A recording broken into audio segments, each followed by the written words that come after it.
Bonjour à toutes, bonjour à tous. Aujourd'hui, dernière vidéo de test de la saison. On va partir en vacances. Bonnes vacances à tous.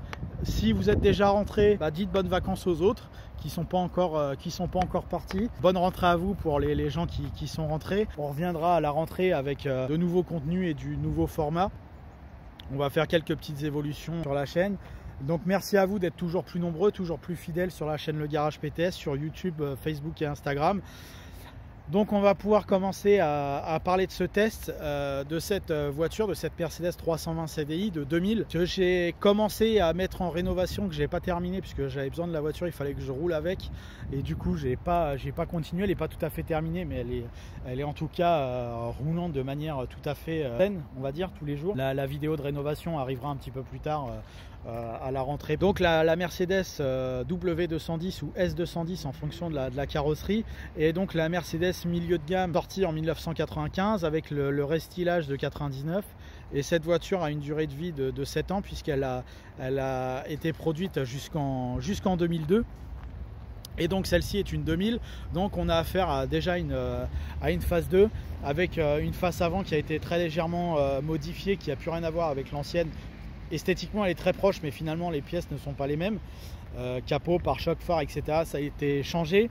Rétroviseurs également sont légèrement différents. On a une voiture qui est un grand classique aujourd'hui de la production Mercedes. Et cette version, donc, qui est une version avant-garde, on va le voir, c'est noté sur chaque aile. Voilà. Et on reconnaît essentiellement les avant-gardes de l'extérieur par leurs petites baguettes peintes et chromées. On va avoir un châssis qui est légèrement surbaissé à moins 25 mm et on va avoir les vitres teintées bleues que ne vont pas avoir les autres versions. Ça lui donne un style tout à fait particulier avec ce léger rabaissement.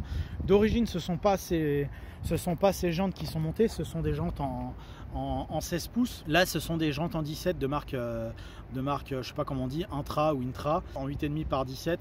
Donc c'est des jantes montées en seconde monte. D'origine, on a des jantes un peu dans le même style, à 5 branches, mais en 16 pouces. Donc là, c'est un peu du look AMG sans être du look AMG. Ça a été monté comme ça par l'ancien propriétaire, enfin non, même pas, par celui d'avant, l'ancien propriétaire qui l'avait gardé 18 ans, ou avait acheté la voiture comme ça chez Mercedes, telle quelle, enfin c'est ce qu'il m'a dit en tout cas. Et le premier propriétaire qui l'a gardé 2 ans a dû mettre ces jantes là à l'époque, pour la petite histoire. Donc ce véhicule argent adamantin, donc dans cette configuration très classique gris clair avec les sièges en cuir noir, est un très grand véhicule, malgré que ce soit que la gamme moyenne de chez Mercedes. Ça fait 4,84 m de long. Et autant dire qu'on a, avec ce grand gabarit, un espace à bord qui est assez excellent. Alors il pourrait être encore plus grand si on n'avait pas ce traditionnel problème de tunnel de transmission, parce que ce sont des propulsions des 4 roues motrices, c'est Mercedes. Donc du coup à 4 on voyage extrêmement bien, à 5 c'est un peu plus compliqué pour le 5e passager. Et l'avantage de la version break, c'est qu'on dispose d'un coffre qui est énorme. On va avoir plus de 1 mètre de longueur de chargement avec les sièges en place. Et on va avoir en hauteur genre 90 cm, quelque chose comme ça, 85-90 cm. Et une fois qu'on a rabattu la banquette, on a plus d'1 mètre 90 de longueur. Donc autant dire que c'est très costaud en termes de volume de chargement. Il y a une assistance pour le verrouillage du coffre, donc il ne faut pas le claquer quand vous achetez ces voitures là. Il suffit juste de le poser et ça se ferme tout seul. Donc autant dire que en termes d'espace à bord, c'est une vraie voiture de brocanteur, on peut mettre tout ce qu'on veut là-dedans. Pour l'utilisation de la voiture, donc chez Mercedes comme chez BMW, mais là on parle de Mercedes, c'est des voitures qui peuvent avoir énormément d'options possibles au catalogue. Il y a une multitude d'ailleurs c'est impossible d'avoir une toute option sur ces voitures-là, puisqu'il y a des options qui sont incompatibles entre elles. En tout cas, la mienne que je présente ici, c'est une voiture qui a peu d'options malheureusement. Donc une avant-garde est correctement dotée d'origine. On a la sellerie cuir que j'ai montré tout à l'heure avec les panneaux de porte en cuir. Par contre, on a la climatisation manuelle et l'autoradio Mercedes numéro 10, donc qui est le poste de base. On va avoir cette touche là qui permet de laver les feux quand vous avez les feux Xénon comme le modèle ici équipé. Cette petite touche, ça permet qui est la touche EC, ça permet de couper la climatisation C'est-à-dire que d'office, quand vous démarrez votre Mercedes, vous avez la climatisation qui est en route. Si vous la coupez, il va falloir activer cette fonction. Et la fonction qui est juste en dessous ici, donc c'est soit le recyclage de l'air, soit la fonction reste. Quand vous êtes avec le moteur coupé, la ventilation va tourner et en hiver, le chauffage restera à son bord pendant 30 minutes. Ce qui est plutôt agréable si vous avez besoin de rester dans votre voiture. Je ne sais pas moi, vous faites de l'autoroute, vous êtes en pause en plein hiver, bah vous coupez le contact, le chauffage se maintient pendant 30 minutes, donc pour faire les pauses c'est plutôt agréable. C'est ce genre de choses qui fait que les Mercedes sont agréables à conduire. Au centre de la console, vous allez trouver donc la boîte automatique bien sûr, l'ESP, les 4 vitres électriques et les commandes de rétroviseur électrique. Au centre, vous allez trouver un accoudoir réfrigéré. Vous pouvez mettre facilement 4 canettes dedans avec la fonction de ventilation. Donc c'est plutôt agréable aussi quand vous avez de la route à faire, vous pouvez offrir une boisson fraîche à vos passagers. La mise en route se fait à la clé traditionnelle.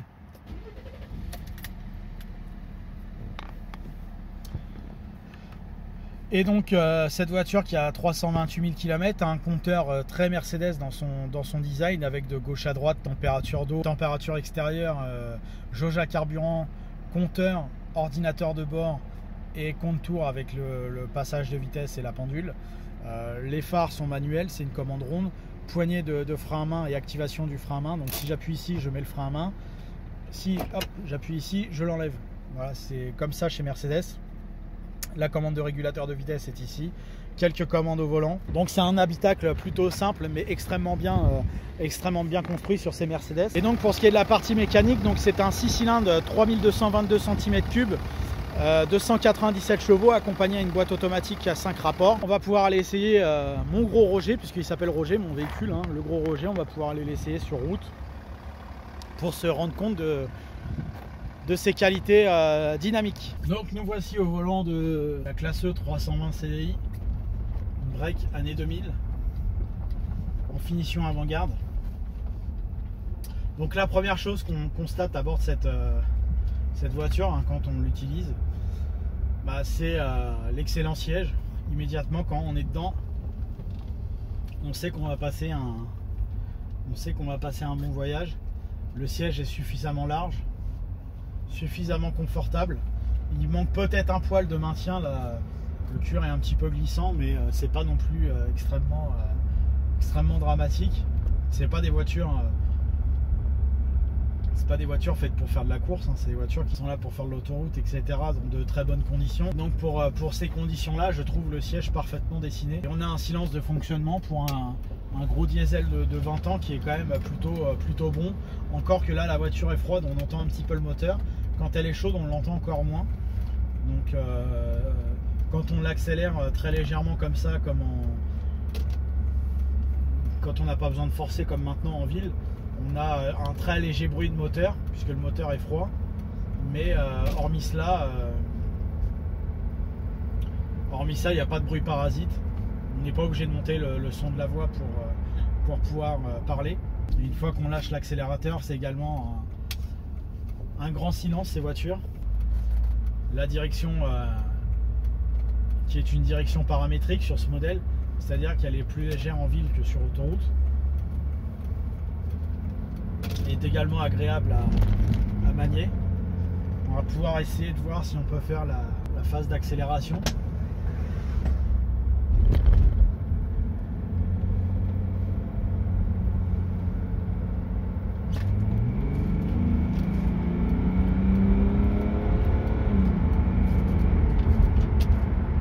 J'ai pas pu accélérer comme je voulais puisqu'on m'a doublé et puis j'ai quelqu'un qui a fait un droite-gauche.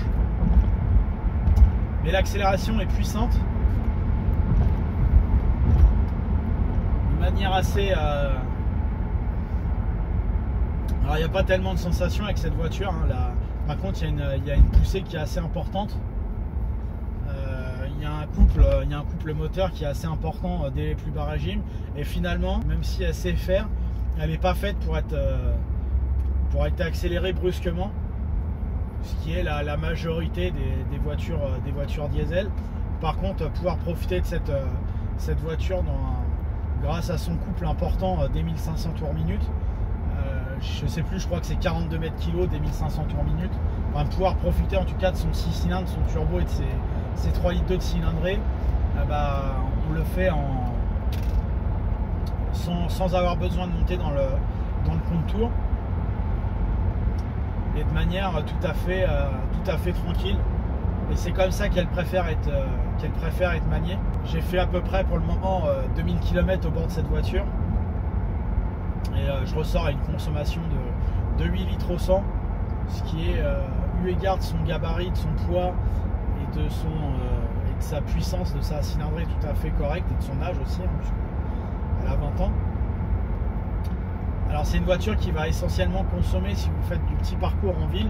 La voiture n'est pas faite pour ça et du coup elle va beaucoup consommer. Vous allez plutôt être à 12 litres au 100, ce qui est assez conséquent bien sûr, hein, surtout au prix du carburant aujourd'hui. Par contre si vous faites des étapes assez longues, même si elles sont mixtes, là du coup la consommation va très vite descendre à des normes tout à fait basses. Descendre en dessous de 7 litres me paraît être impossible, même avec une voiture parfaitement réglée, etc. À 90, ça me paraît compliqué. Donc je crois que 8 litres est une consommation tout à fait raisonnable et honnête avec cette voiture. Et là, vous bénéficierez d'une excellente auto qui sera confortable, silencieuse.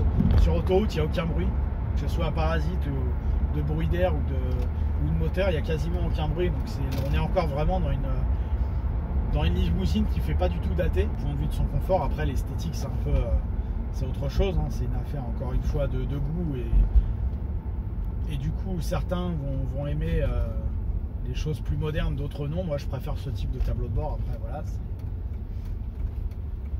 chacun voit midi à sa porte. Version avant-garde, je le disais en début de vidéo, un châssis légèrement surbaissé, ce qui lui procure un dynamisme un peu meilleur que sur une version élégance, ce qui est plutôt intéressant. C'est une voiture que par contre je vais trouver assez souple en version classique ou élégance.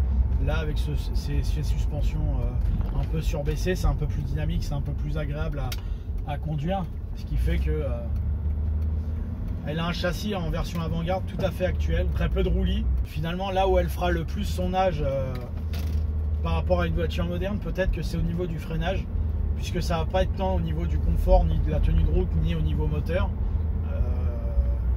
Quoique moteur a fait son âge, puisqu'aujourd'hui quasiment n'existe plus ce genre de gros cylindrée turbo diesel à faible puissance, ça n'existe plus. Donc elle fait son âge sur le moteur, mais le moteur je le trouve plus agréable qu'un moteur d'aujourd'hui.